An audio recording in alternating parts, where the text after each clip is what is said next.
I'm Aryeh Schwartz along with Rachel Galligan, and welcome to the Winsidr Show, where it's all about the W. The regular season is over, and now it's time for legends to be made. It's WNBA playoff time.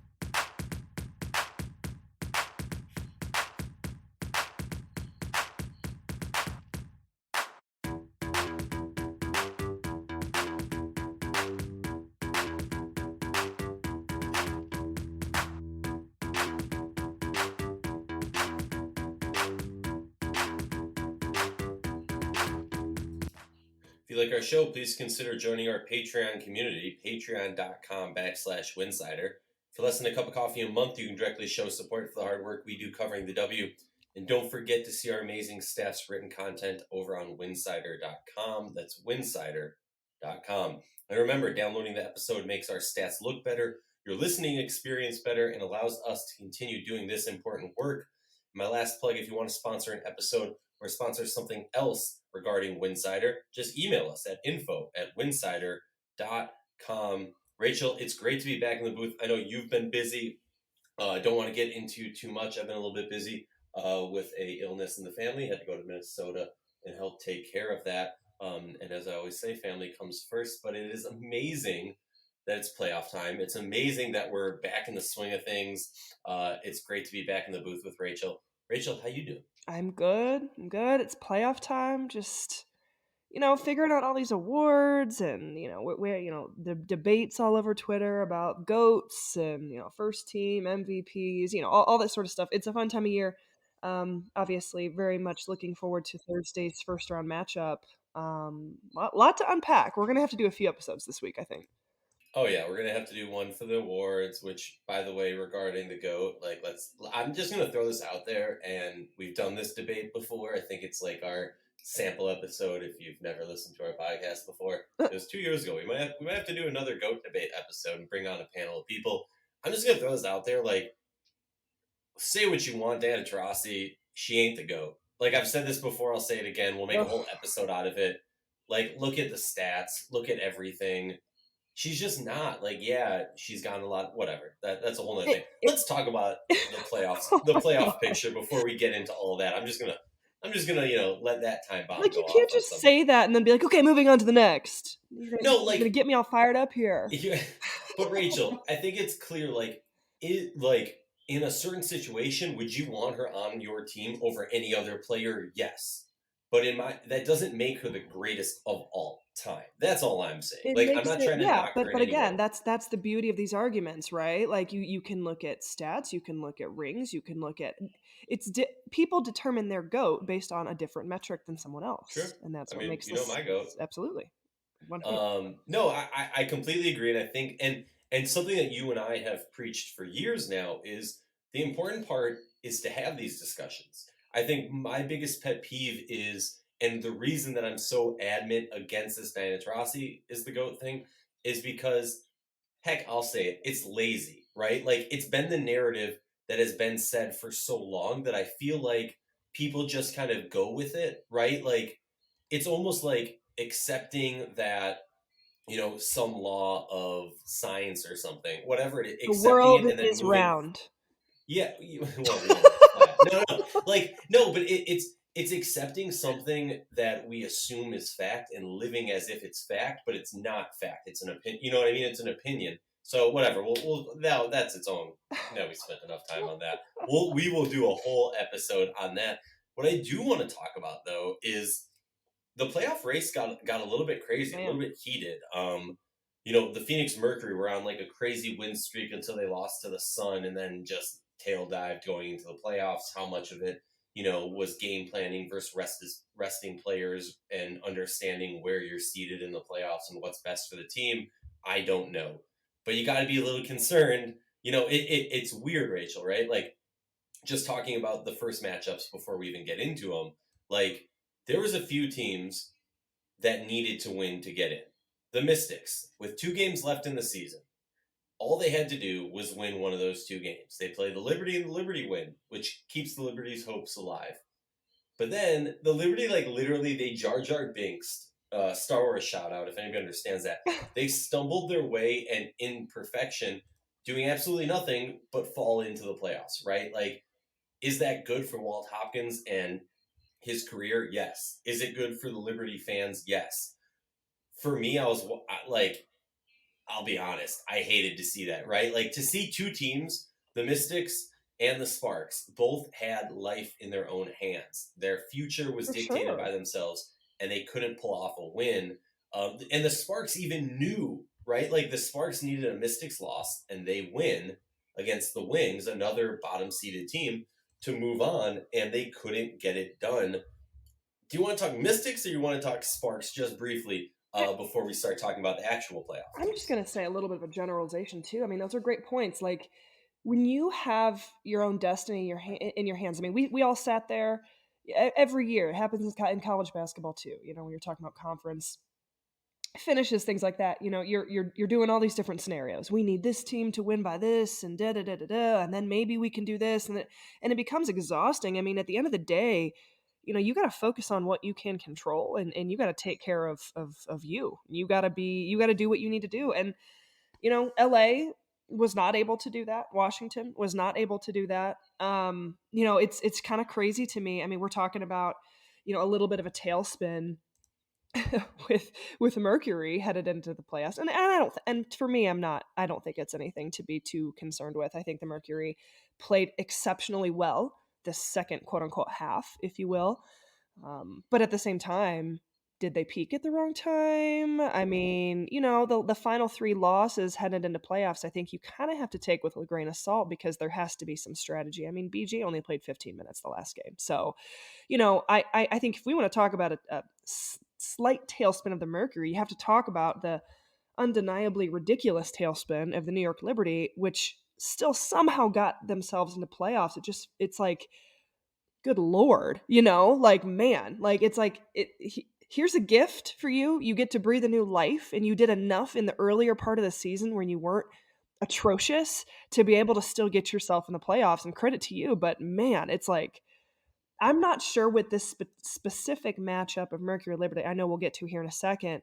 You know, who has more of the momentum at this point? Part of me says the Liberty because they literally have been handed a second life. But Oh yeah, I mean they're playing with house money, yep, right? Like you have there's nothing like to lose. You have nothing to lose. You have no right. expectation. You've already, but on the flip side, you've already exceeded the expectation, right? Like I saw a tweet like we went from 2 and 20 to now we're a playoff team. Woohoo! You know, I think there is a little bit of the youth of this team, the inexperience of this team, seeing, hey, we made it to playoffs, and this feels a little bit like an accomplishment when really, in some ways, it was handed to you Oh because yeah. Right. Washington and LA couldn't take care of business. Well, that's what I wanted to say, and also like I get it. You know, spin it positive. You need poster board material, whatever the phrase is. I always get that one wrong. Well, no news there. But like, I'm sorry. When you're talking about the 7-8 seed, yeah, you're in the playoffs. But if Rachel, when you and I own a WNBA team and you're the head coach, and I'm like some weird position that no one really knows what I do, I'm just gonna say this: if we're a 7 and 8 seed, I don't care. We're not considering that making the playoffs, right? Like, yeah, everyone gets their playoff bonus. Everyone gets some playoff experience. Cool. But in my mind, if I'm a coach, right, the end goal is championships. I don't give a flying hoot, right? Like, if you look at the statistics, you have a less than 1% chance of winning the finals. You're if you are within like a 3% range of a team that didn't make the playoffs, I don't really consider it that big of accomplishment. And I know I'm gonna get wrung out for this, and I Well, know I'm being a jerk. and I don't. Here's the thing. Yes, New York lost. I lost track. However many. You know, from August 18th until when they played Washington on Friday. Now that was it. I mean, that was your do or die game between both of those teams. Again, whoever wins this game in a lot of ways has a chance to control their destiny. And you know what? You have to tip your hat to New York. They pulled out the Yes. 91-80 win. They did win that game. I mean, both teams had everything on the line. So again, I don't want to discredit the fact that they went in basically in some ways. I mean, that was kind of an elimination game in itself between those two, and they took care of business. Oh So, yeah. you know, obviously we could talk about the Liberty till the cows comes home, and you know they fizzled out drastically. They had a lot of potential early on in the season, and then it was like, what is going on? But They did just enough, and they won that game on Friday when it needed to. Um, and again, I know we're all over the place because we haven't talked in 3 weeks, but I really think that in some ways you could make an argument that the Liberty have the momentum right now. Yeah, and no, I will say that. Like, props to Liberty. All they could have done was win that last game because what that does is it puts the ball in the Mystics' court, right? Like, they did what they needed to do to win. And I'll give them props also. I mean, if there's one thing we both know, it's that Tina Charles would have loved to make the playoffs with the Mystics by beating the Liberty, her old team, and sending them home and not going to the playoffs. She ends that game in 38 minutes with 4 rebounds, 7 assists, and just 10 points. Honestly, the player that I feel bad for is Ariel Atkins, somebody who Mm-hmm. was really getting to her own later in the season, scoring like crazy, really struggled earlier in the season, and just, she drops 29. Like, it's always hard when you have like such a great game and then you lose, and that's the game that essentially decides whether or not you're making the playoffs. But okay, I don't even want to get into the Sparks. That was just an abysmal season. Man. I got to look at the stats of like, has a team that was that good defensively done that bad record wise / not made the playoffs? I'll let Curtis from across the timeline look into that and get back to me on this. Let's talk Mercury Liberty. I agree with you. It's a tough one. There's a lot of question marks on kind of which team has the momentum, right? If you're the Mercury, this can't be a trap game, I think, right? Like, if I think the mindsets of the teams are very, very different. And Rachel, we've talked about this many years. This ain't our first show, right? Mm-hmm. Like, it ain't our first carnival. We've been here before. Every year going into the season, look at the Phoenix Mercury and you say, wow, this roster, they can compete with the best teams in the league. But consistency and who are we going to see from BG is going to be the key question. And first half of the season, or first 1/3 of the season, 2/3 of the season, just was typical, right? Disappointing, underwhelming, underachieving. They come back from the Olympic break and BG goes on a rip, Mm-hmm. just dominant. And Rachel and I, for the fans, for the masses, if you're new to our show, are very, very openly critical of BG. Not because she doesn't have the talent or the gifts and the ability, but it almost at times you're left underwhelmed. Very similar to the Mercury, right? Like, Yeah, BG just but what I agree, and but man, she's put that argument to bed for me this year. She has been an this absolute year, nightmare for sure, this for year, sure, I, for sure. like the end of this stretch that she has had has been the Mhm. beat. Like, I remember you like texting you at one point after like the third game where she was on this tear, and I was just like, "This is the BG. Like, this is who we want." And I think if you're the Mercury, you have the storyline of Dan Taurasi doesn't lose in do or die games. You have the storyline of, Skylar wanting to get a playoff win, and this isn't like, there's a lot of cool storylines. If you're the Mercury, your mindset is very different than the Liberty, who we just spoke about, having this like new grasp on life. Mhm. And I think if I'm the Mercury, it's very easy for this to be a trap game, right? This is a 12-20 team. This is a team that, is not, yes, they got 10 more wins than last year, but like, this is not a team that of recent you feared, right? Sure, yeah, And yeah. if the Mercury overlook this team, it is very, very dangerous. So I would have to say the Mercury are the clear favorites in my mind, just from like a statistic, whatever sense. No, I agree. I think you're exactly right. It's gonna be really tough to go down to Phoenix. Now um, they're not playing where I can't even talking stick. I don't know if it's still called that. Back when I lived in Arizona, that's what we called it. I think they're playing at Grand Canyon University. Shout out to my old school that I used to coach at. But still, to go on the road and play in Phoenix with the X Factor and in that environment is gonna be tough. And again, I agree. I think you said it really, really well. And I don't think anyone on the Mercury will, in a single round, single elimination first round of the WNBA playoffs. It's scary. Like, who would you rather play? Would you rather play Dallas or would you rather play the Liberty right now? Because both of them are such like it's like Hot, cold. yeah, like in some ways I'd almost rather say Dallas just because the Liberty have been so bad lately. But if you think back to again that the potential of this team when this team has clicked on all cylinders, especially when they're making shots, it's I just don't know if at the end of the day New York is going to have the inside presence to match up with the dominance of BG right now. And that's ultimately what it comes down to. You have to have bigs in this league to have success. And I just don't think Natasha Howard. I'm taking Natasha Howard out of that conversation. And I think that Mercury are the clear favorites and have the clear advantage in this matchup. Yeah, no, I completely agree. Like at the end of the day, and just so our listeners know, the Liberty won the first game just barely, and then got routed in the next two games by the Mercury. When the Liberty won, BG and Skylar went off, but nobody else did. Keep in mind, Benijah Laney was scoring like 20 plus points in the first games. Two out of the three games in the last game, she only scored 14. Howard will likely, and I agree with you, Rachel. Like it's going to come down to paint presence. And Um, and I just and don't. Sorry, not to cut you off real quick. no, I no, no. just I just think if the Mercury do end up losing, like say the Liberty, have this momentum, they have a new life, they're loose, there's no expectation, they don't have the weight of the world on their shoulders that they've had the last month about how bad they are. They go down there and win. It's because Mercury did not take care of business. They're just a better team in general. Yeah, oh, totally. And I think if I'm the Liberty, just game planning wise, I'm thinking we're running and gunning, right? We want to exhaust BG. We Yeah, want to for sure. frustrate her. Yeah. Look, they set the record for most 3-pointers made in a season. They live and die by the three, and turnovers. I think turnovers are going to be the key factor. Like, fast break points and turnovers, because what we saw in the Liberty's downfall is just multiple players just having to quote a football line, fumbleitis, right? Like there's just so many turnovers from this team that Yeah. it didn't matter how many threes they were making. It didn't Mhm. matter what pace they were playing at. Whenever they got close, whenever they made a good play, it was just idiotic plays that cost them, behind the back, fancy showboaty plays Mhm. as opposed to playing smart basketball.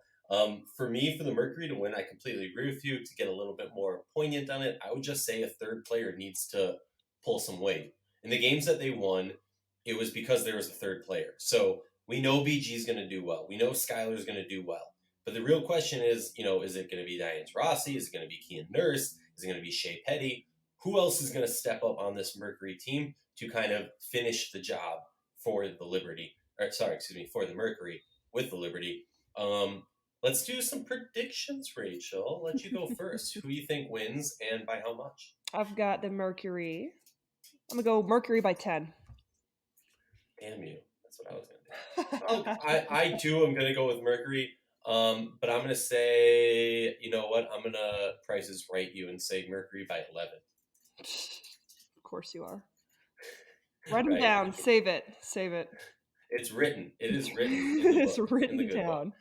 down. Let's talk about this next do or die game. The Sky versus the Wings, which, look, Diane Taurasi, Liberty finally back in the playoffs. That matchup is going to get some attention on the national media circus. Hmm. The Sky and the Wings. Now, this is an extremely interesting game. The Sky, look, let's be frank. The Sky are made for the playoffs, right? They have the tools to slow the game down and play smart basketball.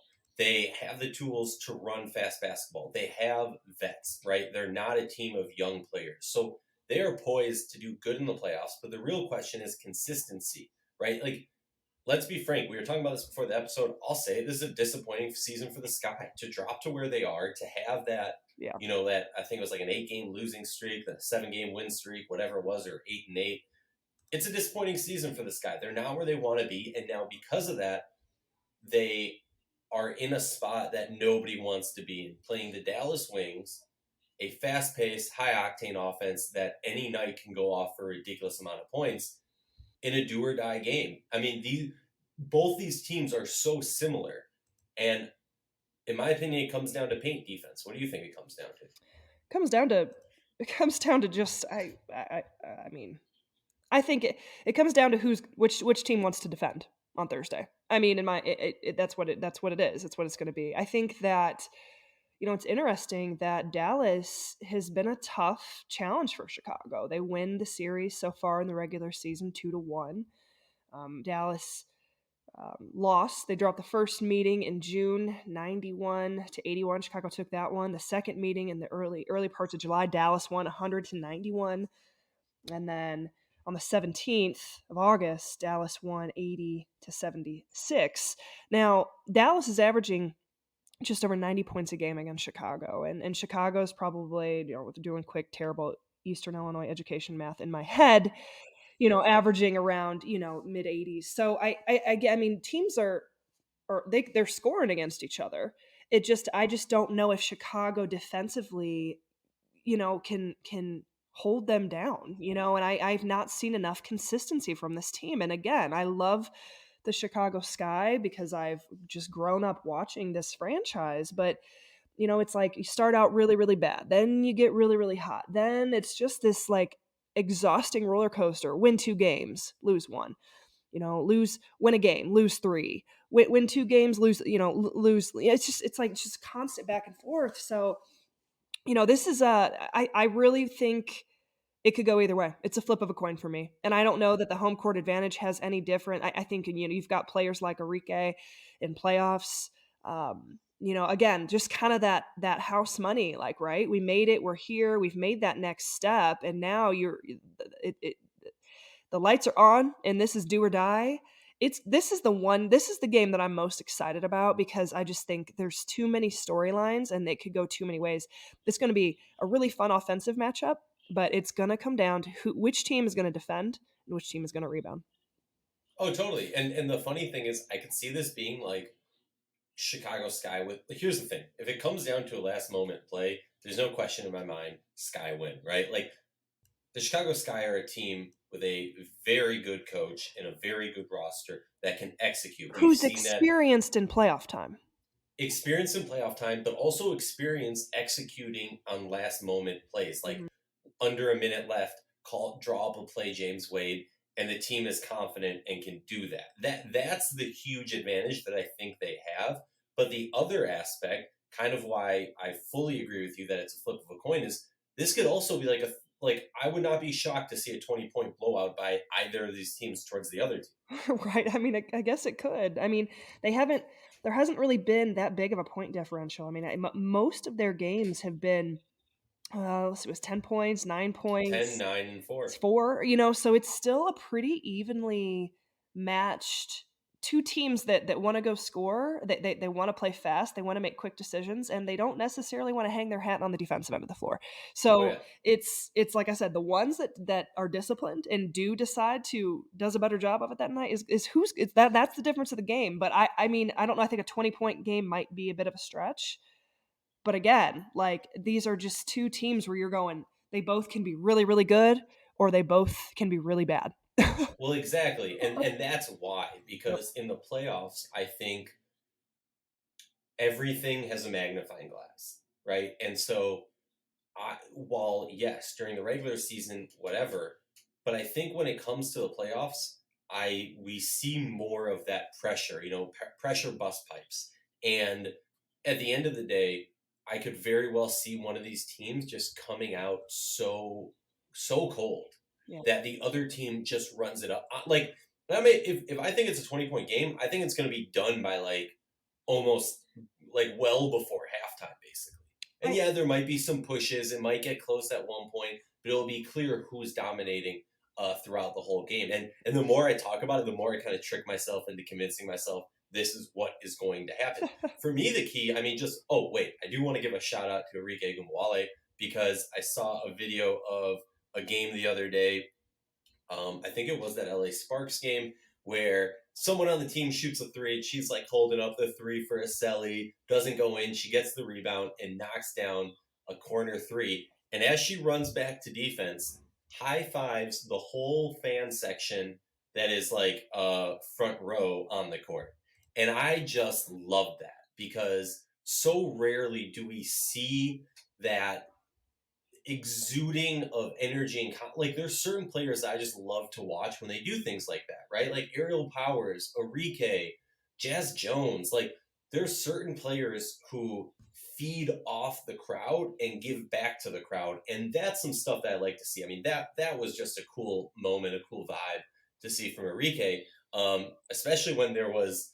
We don't need to get into this, but all of that slanderous talk Mhm. when that video came up of Aryeh like throwing a cup of water at the game and then watching everyone else clean it up. Won't get into that, but it was just cool to see that. But let's talk about keys for this game. Let's pick some players that are going to be key. For me, on Chicago, it's going to be Diamond Shields and Candace Parker. Now, too often in the history of Candace Parker's career have I seen her have a great game when the rest of the team is not playing well. And Diamond Shields is a player that I think is going to be key for a deep playoff run for the Chicago Sky, as we've been saying for a very long time. But hey, Clea Copper might just like go off and say Diamond who. Who are the key players for you for the Chicago Sky in your mind? Oh man, it's that's a good question because I think that the Sky has so many weapons. Copper's been very consistent in my opinion. Her and Allie Quigley have been two of the most consistent players that, and you kind of know what you're going to get with them, and that's what I love. I think it comes down to Candace Parker. How is she competing? How is she feeling? Is this like MVP Candace Parker that decides to show up in the playoffs? And I agree with Diamond to Shields. There's still a little bit of question marks for me in terms of the production with this team and Diamond, and I just I hope that she finds a rhythm, a consistent rhythm, a little bit more than kind of what it feels like it's been just the entire season. But Diamond, I mean, I don't know outside of maybe Gray who matches up well with Diamond when she's playing at 100% Diamond. So I think that she can be an X factor for Chicago.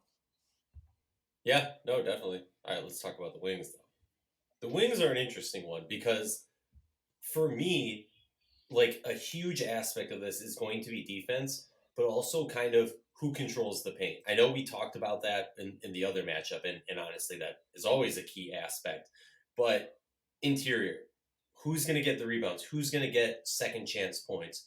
Who's going to get the paint points is really going to determine because maybe it's backwards thinking. So call me an idiot, Rachel, if you want to. But like, I almost feel that it's the easiest way to statistically, with simple stats, not getting to the advanced stats, with simple stats to say which team is playing good defense and which team is, doing the effort plays is second chance points and who's scoring in the paint, right? So in my mind, if the interior defense in general is going to be key, right? Because both teams like to let it fly. But at the end of the day, if the Chicago Sky can get a couple extra offensive rebounds, second chance points, get some more points in the paint, I mean that is going to be the deciding factor for me. But looking at the Wings, I'm just kind of thinking, which player is going to step up besides Aryeh? We know Aryeh is going to do Aryeh things,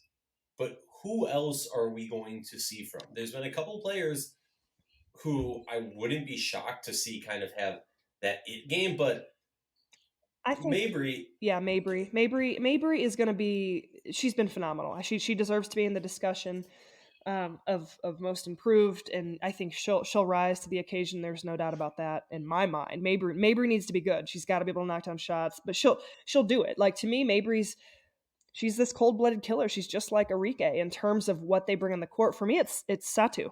I mean, that's the difference here for me.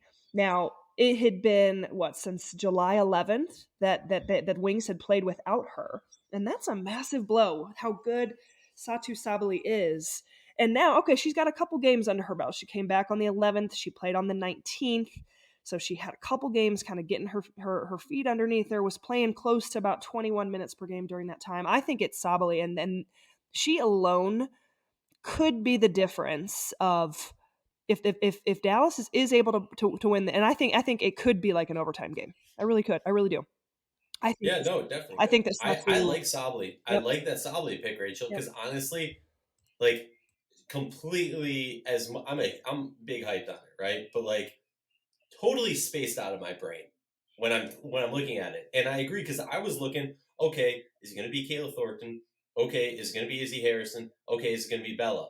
Like which one of these players, or hey, maybe Awak just goes off in her first playoff game.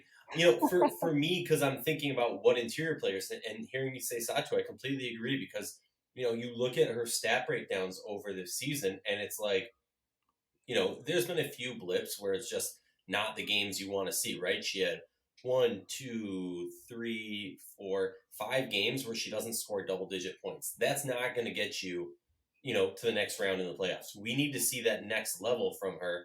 And honestly, I want to see Satu take that step. So I didn't think of it originally. I was going to pick like Izzy Harrison or a random other paint player, big. But no, I got to agree with you. Yep. It's all about Satu. Yep. Do you want to do some predictions? Let's do it. All right. I guess I'll go first because you went first last time. Damn, this is tough. All right, I'm going to go Chicago Sky just because of confidence and been there beforeness by 9. I'm going Chicago Sky in overtime by 3. Ooh, wait, real quick though, is it a last-second winning shot? Oh God, I don't think it'll come. Ooh, I think no, I don't think it will be. Okay. Well, to end this episode, I just want real quickly, and I know we reseed, so it's a little bit of a confusing question to ask. But if you were the coach or the GM of the Lynx or the Storm, which 2 teams do you want to see make it to the next round? If I'm the Lynx or the Storm, who do I want to win? And I don't want you to sit here and go, well, if this team wins, then we play them. I'm just saying, between those 4 teams, if you're one of these teams sitting in the next round, in general, who would you prefer? I mean, you don't want to go up against the Mercury and Diana Taurasi and Brittany Griner. I mean, so I would absolutely 100% love for the Liberty to upset the Mercury and get a chance to face the Liberty because, although it's still going to be a single elimination matchup, it's like this team doesn't have the experience and, in my opinion, just the overall composure right now to go win 2 games in 2 playoff single elimination games. So, Liberty easily. I would so much rather play Liberty than the way the Mercury has played the second half. When it comes to Chicago Sky and Dallas, God, it's hard. That one's a tough one. I still think I would agree with my similar logic. I would go with I would love to see Dallas upset. I don't really know if you call that an upset. It's so evenly matched, but it's an upset from a standpoint of experience.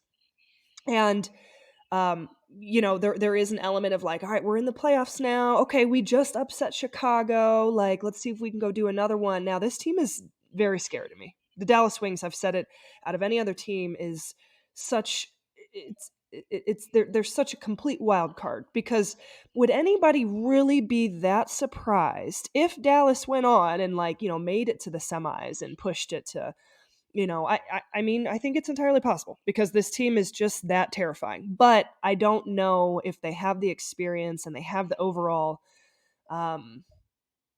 defensive composure that it takes in the playoffs to be able. I think I'd still rather face Dallas than Chicago in the playoffs. No, I agree. The interesting aspect for me when you look at it, and everyone might look at it and just go, "Oh, Rachel picked the 8 and 7."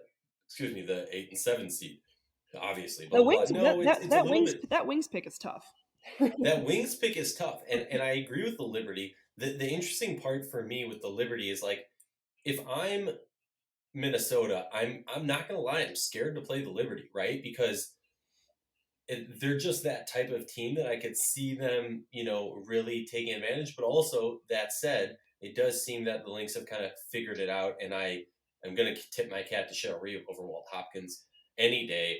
Well, and again, I think if you're the Lynx and you get a chance to play New York, your advantage is Sylvia Fowles in the interior, just doing what she's been doing all year. Who deserves to be, in my opinion, at least in the cusp of that MVP type of conversation. And we all know New York can't defend in the paint. So yeah, no, yeah, I agree with you. And then if you're looking at the Chicago Dallas game, the thing that I'll say even more so is if you're the Liberty, if you're possibly facing New York or Dallas, it's scary for Minnesota and Seattle in the sense of it's a single game and both those teams can shoot lights out, right? And any team that can, there's that fear factor of if they're hitting it that day, it's scary. The big difference and why the 1 and 2 seed is so important is and I'll say this, maybe I'm exaggerating, I have 0% confidence in Dallas or New York's ability to win a No. series. If we're talking about round 2 as best of 3, then I very much so am like much less concerned if I'm Minnesota or Seattle to play, New York or Dallas. Playing Chicago or Phoenix, that's much scarier in a series. Obviously, they're a better team, so when you play a better team, it's scarier in general. But, maybe that didn't make sense. Maybe I'm just talking out of my butt. But you get what I'm saying, right? Like, I do. I have no confidence for the Liberty or Dallas to like, they might be able to string together a couple one or done games. Yeah. And maybe No, I at that agree. point, I their agree with you. confidence is through the roof. Yeah. I just have no confidence in either of those teams. And that's why I feel like we're going to have a repeat of the semifinals last year. I think that Dallas has a better chance of stringing together wins in a series than New York does. But yes, I agree. I'm agreeing with what you're saying. Here's my question though, and maybe we're jumping the gun here. Maybe What? this is showing my hometown bias, but between Minnesota and Seattle, obviously, Brandon Stewart's health is in question. What percentage, whatever. Looking at that, if you had to pick between Minnesota and Seattle, one of those teams not making it to the semis, not being a repeat of last year's semifinals, who are you going to pick? Wait, can we focus on round one? Man, Just real quick, let's sneak ahead, and then I when we get to round 2, I we can feel look back and say how stupid when I say we were. who am I going to pick to win that? No. If between Minnesota and Seattle, we don't know who's making it to round 2, but Sure. if you had to pick one of those teams to not win that game, to not make it to the semis, which would you pick? Seattle. For me, Seattle's been too Seattle right now. Right now, there's too many unpredictable. unknowns, but I would say Seattle right now. Yeah, which is crazy considering, go back in time a month or 2. Mm-hmm. That's what I want the Yeah, it's WNBA hard. fans to It's understand. hard for me to even say that out loud. I'm like, whoa, that's weird. What's wrong with me? Right? What's wrong with me? But Yeah. honestly, I'm kind of excited to have Seattle out of that tier, right? Like, it's exciting to have parity in the league. Sure. And Rachel, thank you so much for joining me on this episode. We'll be back again this week. Let me remind the fans, Winsidr is your one-stop shop for all your WNBA news and conversation. We can't do it without your help. Become a subscriber at patreon.com/Winsidr. For just a few dollars a month, you can help grow the game.